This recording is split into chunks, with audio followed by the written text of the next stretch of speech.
Bueno, después de la publicidad llega el momento del análisis, de nuestra tertulia, de leer la prensa, por supuesto. Eso lo vamos a hacer durante los próximos minutos, pero antes déjenme que les presente a mis dos tertulianos de esta noche. En primer lugar, Joaquín Sánchez Tornay, ¿qué tal? Bienvenido, buenas noches. Por León, ¿todo en orden? Todo en orden, sí señor. Me alegro, hombre. Miguel Ángel Quintana, ¿qué tal? Hola, estás? ¿qué tal? Bienvenido, buenas noches. Y con la prensa, con los titulares destacados de mañana, Ernesto Escapa. Ernesto, ¿qué tal estás? Buenas. Buenas noches. ¿Empiezas con un asunto? Sí, empiezo con el Diario de León, que destaca en su portada que Tudanca, el secretario regional socialista, oculta la compra de un chalet en Villaquilambre e incumple la ley de transparencia que obliga a declararlo. Antes de que sigas, evidentemente quiero que, como está con nosotros el director del Diario de León, nos amplíe algo más de esa información que mañana vamos a poder leer tranquilamente en las páginas del Diario de León, pero nosotros nos aprovechamos. Bueno, cuéntanos, tampoco hay Joaquín. mucho que explicar, es una cuestión muy sencilla. Tudanca compró en diciembre de 2017 un chalet y debería haberlo declarado, haberlo puesto en el portal de transparencia de las Cortes de Castilla y León por una ley que le obliga a ello, que es una ley de las propias Cortes de Castilla y León de 2013, y debería haberlo declarado y no lo ha hecho. Ha pasado 9 meses, bueno, quizás sea un despiste o quizás sea intencionado, no podemos saberlo. Mañana seguro que tendremos seguramente que escuchar, mañana dará explicaciones. La respuesta a este titular, a esta noticia, a esta información en exclusiva del Diario de León, del secretario general del Partido Socialista en nuestra comunidad, el burgalés Luis Tudanca. Vamos a seguir con el repaso de la prensa, Ernesto. Seguimos con el norte de Castilla, que destaca en su primera: las pensiones subirán con el IPC. El Pacto de Toledo cierra un acuerdo para volver a revalorizar las prestaciones en función de la evolución de los precios y evitar la pérdida de poder adquisitivo. Diario de Valladolid, El Mundo, destaca en su primera: procesado el asesino de Leticia Lebrato, Pedro Luis Gallego, por 2 violaciones en Madrid. Y el diario ABC abre las páginas de Castilla y León titulando: avanza el impuesto a Garoña para que sus residuos no se queden de forma definitiva. El nuevo tipo grava el daño medioambiental del combustible de la central burgalesa. Y por último, el diario La Razón destaca en las páginas de Castilla y León una noticia más relacionada con la visita a Bruselas de sindicalistas y políticos. Satisfacción por la acogida en Europa al conflicto laboral de Vestas en León. Pilar del Olmo insiste en que la empresa debe parar el ERE y presentar un plan industrial para Villadangos. Y, por su parte, Irache García, la eurodiputada socialista, señala que se ha abierto el debate sobre las deslocalizaciones y la responsabilidad social de las empresas. Gracias, Ernesto. Pues precisamente vamos a empezar analizando lo que nos puede dar de sí ese titular, esa satisfacción con la que coinciden varios medios de comunicación, con la que hemos coincidido varios medios de comunicación tras escuchar a los representantes del comité de empresas que han viajado hasta Bruselas acompañados por políticos y también por sindicatos. Satisfacción. ¿Pero eso qué significa? Y te lo pregunto además a ti porque en León estáis muy preocupados pues es que por este asunto. Me temo que no pasa, o sea, que no significa absolutamente nada. Ya. Es decir, satisfacción porque ellos han cumplido con su trabajo. Yo creo que la defensa de Vestas y de los trabajadores de Vestas era una cuestión obligada para todos los partidos políticos en León, pero en el fondo el comité de empresas se vuelve con las manos vacías y con, creo que, escasa satisfacción. Yo creo que no hay ni una solución y se va a conseguir muy poco después de haber protestado, pero fundamentalmente por una cuestión muy sencilla. O sea, cuando se empezó a avisar de esto, no se hizo nada. Los sindicatos, el comité de empresa de Vestas, empezó a denunciar esta situación. ¿Se ha reaccionado tarde? A primero de este año no se hizo absolutamente nada, no se hizo caso, y cuando se ha querido reaccionar, la empresa tiene que tomar la decisión y es muy difícil que dé marcha atrás. Ojalá lo consigamos, pero me temo que la única forma de conseguir que la empresa dé marcha atrás es poniendo dinero sobre la mesa, como ha ocurrido en otras ocasiones. La pregunta es, esto ha pasado en multitud de ocasiones con Renault, con Nissan, hace poquito, ¿pasará con Vestas o León volverá a sufrir una marcha de una empresa potente con un montón de empleo en León sin que la Junta de Castilla y León reaccione? A mí me ha llamado mucho la atención lo que han comentado también los sindicatos cuando le han trasladado la situación al comisario europeo de energía, el español Arias Cañete, y decían desde la comisión que creían que el asunto estaba resuelto, ¿no? Que desde la empresa, desde la multinacional, había llegado la información de que se había alcanzado un acuerdo, y de eso absolutamente nada. Ante ante este escenario, ¿qué podemos hacer ante multinacionales que miran exclusivamente por sus intereses? Claro, es verdad, con muchas empresas, claro. Como todas, de hecho. O sea, la única diferencia es que una empresa que está sentada en un lugar normalmente no se va, y una multinacional, como explica su propio nombre, pues tiene esa capacidad. A mí la dinámica esta de amenazo con irme, te pago un dineral y entonces te quedas, a mí esto me suena, bueno, es un chantaje, ¿no? Entonces yo creo que tampoco es positivo esto de entrar en estas dinámicas. Yo creo que lo que hay que resultar es atractivos como conjunto, como comunidad, como sociedad, como marco económico, pero a cada una de las empresas multinacionales que quiera irse, darle dinero para que se quede y 3 o 4 años, como ha pasado a veces después, irse ya así de verdad, no me parece que sea la dinámica. Bueno, de hecho a Vestas se le facilitó el terreno, que se lo dieron en condiciones inmejorables. Se le facilitó una subvención de la Junta de Castilla y León por la inversión que debía durar una serie de años, que han tomado la decisión prácticamente al día siguiente de que cumpliera el plazo exigido por la Junta de Castilla y León para poder disfrutar de esa subvención.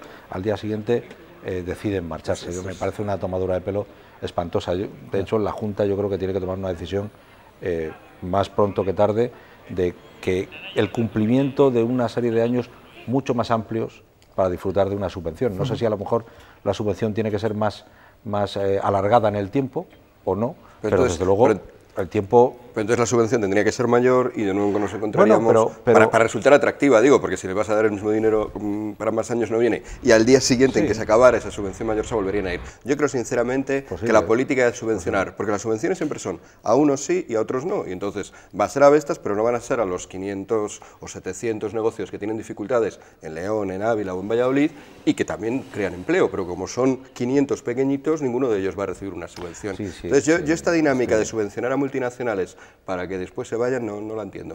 No, estoy de acuerdo, pero las circunstancias actuales son distintas, ¿no? O sea, habría que arbitrar algo que permitiera que conjugar lo que tú dices con lo que más o menos digo yo. Entendiendo tus razones... Subvencionar a todo el mundo, pero entonces ya el siguiente paso es creamos una economía dirigida por el Estado, en la cual tenemos cada uno de nosotros que rogar a papá Estado que nos dé dinero para tirar para adelante, y esas economías normalmente fracasan, ¿no?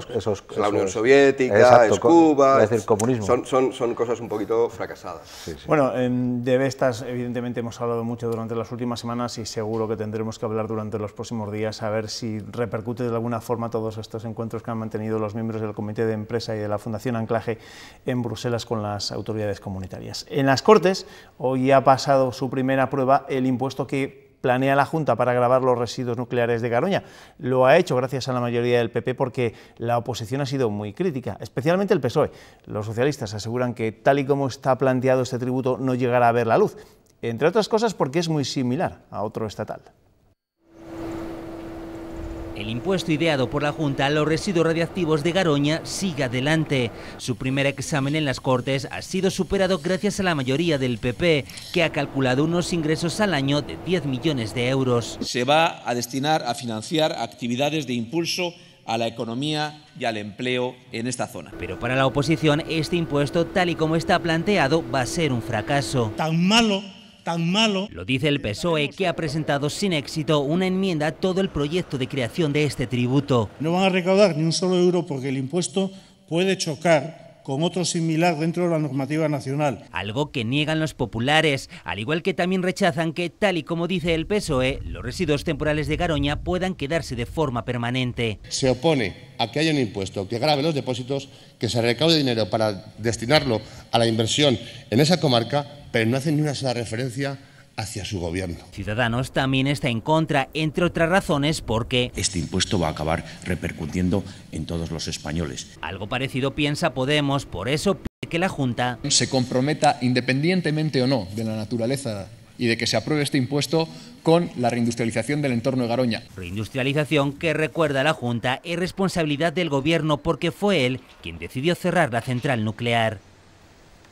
Bueno, ¿y creéis que este impuesto puede tener recorrido? Un impuesto del que se lleva hablando desde hace ya bastante tiempo. No, te ríes. Vamos a ver, es que no puedes reaccionar de otra manera nada más que riéndote. Fue el gobierno del PSOE con Zapatero quien decidió cerrar Garoña allá por el 2010. El cierre definitivo, si no recuerdo mal, fue en 2012. Entre una fecha y la otra, el gobierno de Zapatero puso sobre la mesa un plan de industrialización de toda la zona de la central nuclear de Garoña. Ese plan se vendió a bombo y platillo y ha desaparecido. En aquel momento también se puso sobre la mesa el cobrarle un impuesto medioambiental a Nuclenor, que es la empresa que gestiona Garoña, que en aquel momento, y ahora también, está participada por Iberdrola y por Unión Fenosa, lo que es ahora Endesa, ¿no? Y, ostras, y de todo eso no queda nada. Y 6 años después, ahora ponemos un impuesto para todo esto, pero si es lo mismo que se dijo hace 8 años. Hace 8 años, 6, 8 años, el mismo impuesto, parecido impuesto. Hace esos mismos años se habló del cementerio nuclear que se iba a hacer en un pueblo de Castilla-La Mancha, no se ha vuelto a hablar nada de esto. Se ha paralizado, de hecho. Entonces este impuesto, pues me parece perfecto, me parece muy bien. Las Cortes de Castilla y León aprueban un impuesto para Garoña, para Nuclenor, y Nuclenor pagará ese dinero para la industrialización de Garoña, pero esa industrialización va a llegar alguna vez. Es que no hay planes todavía, ¿no? Para ver qué se hace a cambio de Garoña. Da igual que cojan el que presentó el gobierno del Partido Socialista, que curiosamente es el mismo gobierno que está ahora en la Moncloa, que cojan ese plan, que lo pongan sobre la mesa, pero que lo pongan en marcha.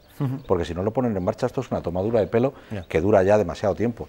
Yo me imagino un trabajador de Garoña con la permanente espada de Damocles desde hace 8 años, de perder su puesto de trabajo y tener que emigrar a otra zona del país con toda la familia, y me parece que eso tiene que ser una angustia tremenda, ¿no? Me parece una tomadura de pelo, independientemente de que bienvenidos sean todos los impuestos a las grandes empresas para que haya industrialización y puestos de trabajo, pero que vengan, que no sea solo agua de borrajas, que es en lo que están, ¿no? Claro, lo que pasa es que conecta con lo que decíamos antes, ¿no? ¿Hasta qué punto se pueden llevar a cabo esos planes? Bueno, tú mismo lo has dicho, ¿no? El anterior no se llevó a cabo, ¿no? Porque va a llegar, o sea, el Estado, en este caso la Junta, me refiero al Estado, las administraciones públicas como tal, pueden en un momento determinado decir, en esta zona yo quiero que se industrialice, esta quiero que se desindustrialice, en esta voy a poner una central, en esta ahora la quito, pero todo va a seguir igual. La verdad es que no. Bueno, pero o sea, las administraciones públicas son muy poderosas, pero no son tan poderosas como para decidir qué zonas van a prosperar y cuáles no, de esa manera. Pero son las que deben crear las condiciones para que todo el territorio nacional se desarrolle más o menos equilibradamente, ¿no? Sí, pero aquí ya había una condición para el desarrollo, que era la central. Es decir, lo que dudo es que las cosas sean tan flexibles como ahora pongo una central, ahora la quito y todo sigue igual. Eso, por supuesto, sí. Dejadme que esto es lo contrario. Tenemos que ir al lío. Es una subvención a la inversa, es decir, sí, es un impuesto, vaya, es un impuesto. Una subvención pero es que dudo de la empresa que tanto las subvenciones como los impuestos sean todopoderosos a la hora de organizar el territorio. Quiero ir al lío, evidentemente vamos a dejar la actualidad regional, vamos a la actualidad nacional que viene muy cargada, ¿no? Con la ministra de Justicia, sobre todo. Una ministra de Justicia que resiste en su puesto, pese a una nueva entrega de audios comprometidos para ella en los que habla de un encuentro de jueces y fiscales con menores, del que fue testigo en Sudamérica. Hoy en el Congreso ha vuelto a decir que no se va porque ni ella ni el Gobierno aceptan chantajes. El PP ha liderado las peticiones de dimisión, ha llamado a la ministra zombie. Sonriente llegaba la ministra al Congreso y allí este abrazo de la portavoz socialista parecía prepararla para lo que le esperaba dentro. Ministra, Podemos pide su dimisión. Gracias. Pero no eran los periodistas quienes más esperaban su llegada, sino el PP. Su presencia hoy no solo es una vergüenza, sino que además mancilla esta Cámara. Primer ataque de muchos. Usted es un zombi. Reproches de los populares por las supuestas presiones del Gobierno a la Fiscalía en torno a Cataluña. Este Gobierno socialista jamás ordena a la Fiscalía porque respeta su autonomía. Eso lo hacía el Partido Popular. Pero el cara a cara más intenso se vivía después. Por dignidad, ¿cómo es capaz de no dimitir? Y ya le adelanto, no voy a dimitir. Y no voy a dimitir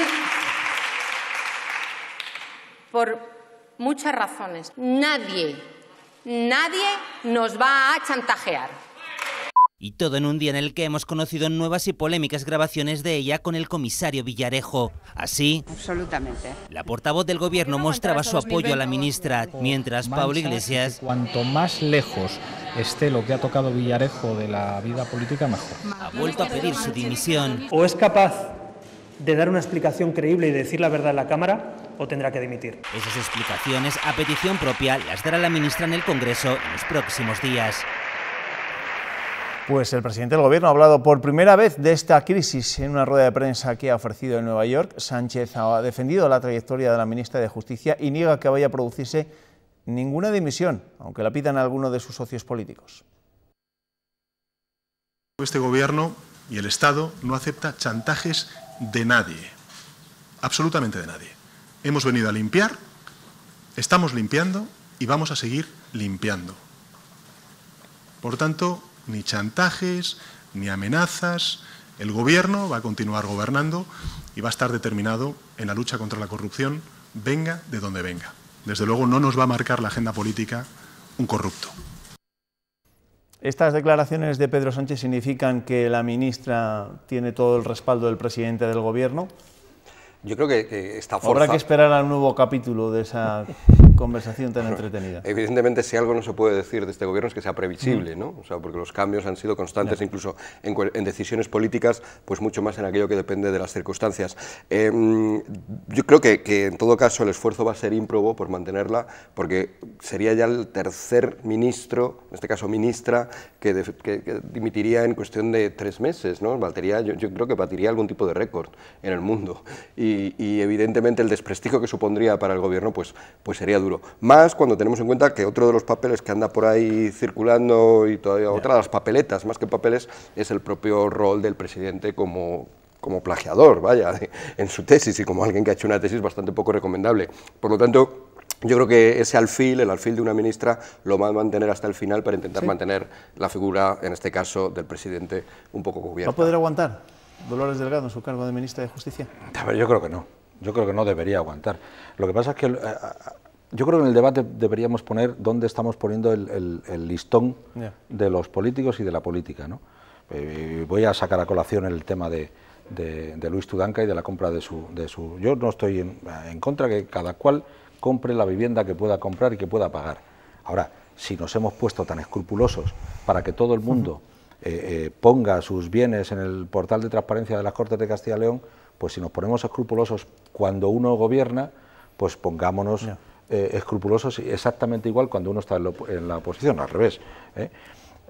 Con la ministra pasa igual. O sea, yo creo que, y además, bueno, aparte de que llamarle progresista a un gobierno que se permite el lujo de tener una ministra de Justicia que le llama maricón a un compañero, bueno, en fin, yo creo que en este tipo de...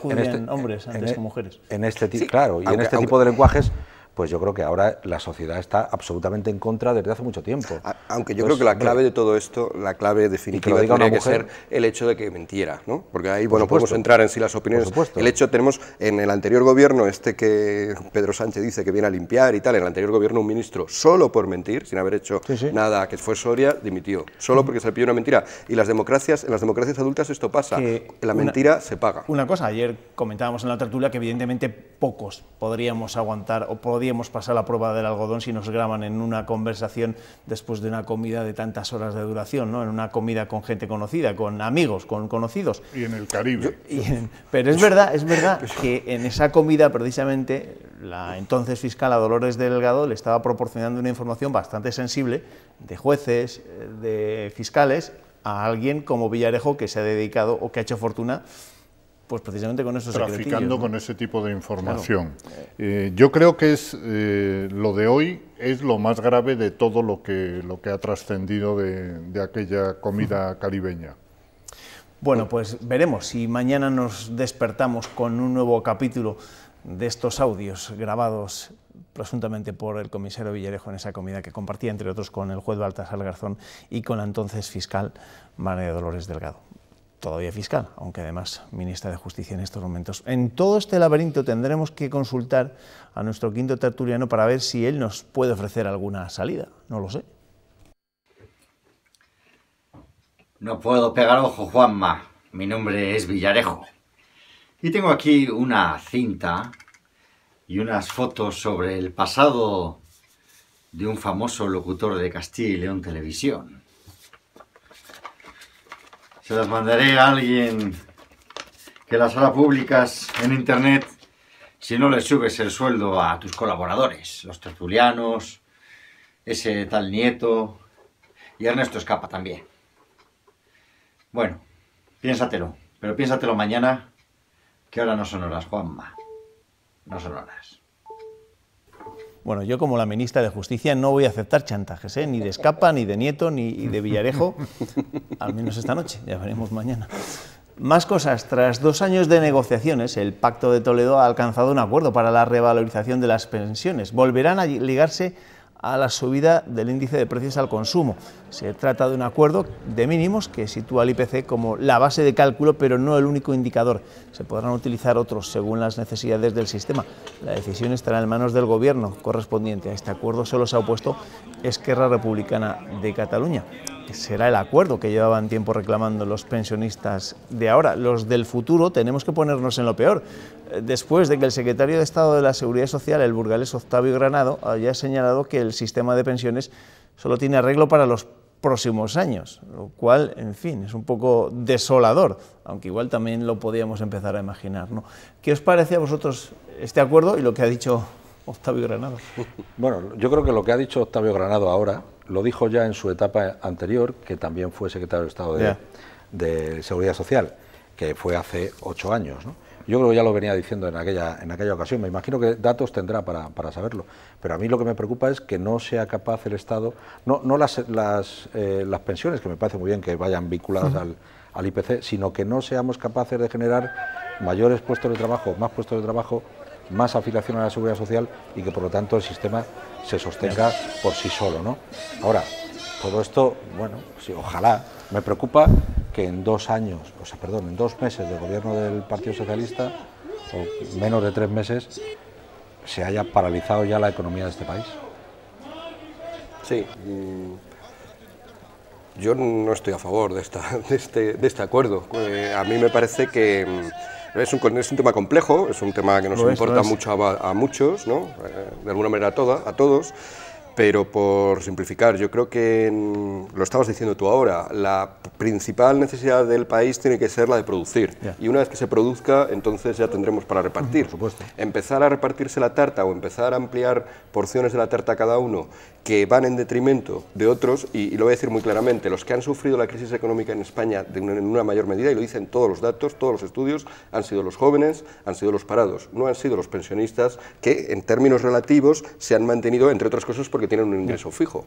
Bueno, entonces, vamos con más cosas, porque el tema de las pensiones, no sé si una vez que se ha alcanzado este acuerdo del Pacto de Toledo va a dejar de ser noticia de portada en nuestro país. Lo veremos, por supuesto, porque el futuro de las pensiones no está ni mucho menos garantizado, tal y como recordaba el secretario de Estado de la Seguridad Social. El BBVA abrirá una nueva etapa a partir del próximo 1 de enero, desde entonces tendrá otro presidente. Esta tarde su Consejo de Administración ha aprobado la sustitución de Francisco González, que llega a la edad de jubilación. Su sucesor será el salmantino Carlos Torres, hasta ahora consejero delegado del banco. La entidad asegura que de esta forma se garantiza la transformación del BBVA hacia la nueva banca digital y global. Francisco González de verdad que no va a tener problemas ni mucho menos con su pensión. Será un pensionista de lujo. Yo la verdad es que no sé si ha trascendido ya la cifra que se llevará cuando se jubile. Pero creo que 80 millones se gana de... Bueno, 80 millones, pues, yo no sé si los ha ganado o no se los ha ganado, no sé. Pero bueno, 80 millones me parece una barbaridad, un insulto, ¿no? Bueno, igual que me parece un insulto la demagogia que hace partidos como Podemos del asunto de las pensiones y de todo lo demás, ¿no? O sea, quiero decir, sí, no hace mucho hay que subir las pensiones, que si no votasen los viejos, hay que subir Pablo las pensiones, sería ya presidente. Hay que subir el subsidio de desempleo, hay que subirlo todo, pero no podemos subirle las pensiones a la clase media, o sea, perdón, los impuestos a la clase media. Bueno, dejadme terminar con otro asunto, que se nos está terminando el tiempo de la tertulia, pero me parece relevante, ¿no? Porque hoy tenemos que contarles novedades en el caso de los exjugadores de la Arandina. Según ha avanzado la cadena SER, la defensa de los futbolistas ha pedido el sobreseimiento de la causa por contradicciones en las versiones de la víctima. Por otro lado, 2 de los imputados han demandado a la consejera de Familia por vulnerar su presunción de inocencia cuando consideró inadmisible que les fichase otro club. Entonces, el Club Deportivo Almazán de Soria. Recordamos que dijo entonces Alicia García que era una provocación por parte del Almazán intentar fichar a estos jugadores. Una breve reflexión, ¿les merece este asunto? Bueno, Breve, y tan breve como que es mejor no decir nada hasta que se resuelva por los juzgados, ¿no? Hombre, lo de la presunción de inocencia, me imagino que la consejera debería haberla guardado, eso como poco. Bueno, pero tampoco afirmó que fueran culpables, ¿no? Hizo un comentario sobre fútbol que, sinceramente, yo pienso que los políticos no tienen que meterse a hacer comentarios de fútbol, pero ni en este caso ni en ningún otro. Pero así como decir estos son culpables, tampoco lo dijo. Que yo sepa. No, era una provocación por parte del club de intentar ficharles. Gracias, Miguel Ángel, gracias, Joaquín. Mañana seguiremos muy pendientes de esas novedades en torno al chalet de Luis Tudanca en León. Ernesto, aquí te espero mañana, ¿vale? Hasta mañana. Y a todos ustedes también, por supuesto. Ya saben que ahora les dejo con la información meteorológica y con Cristina López de Val. A las 7:30, Antonio José Renedo nos va a contar cómo se despierta este jueves Castilla y León. Gracias.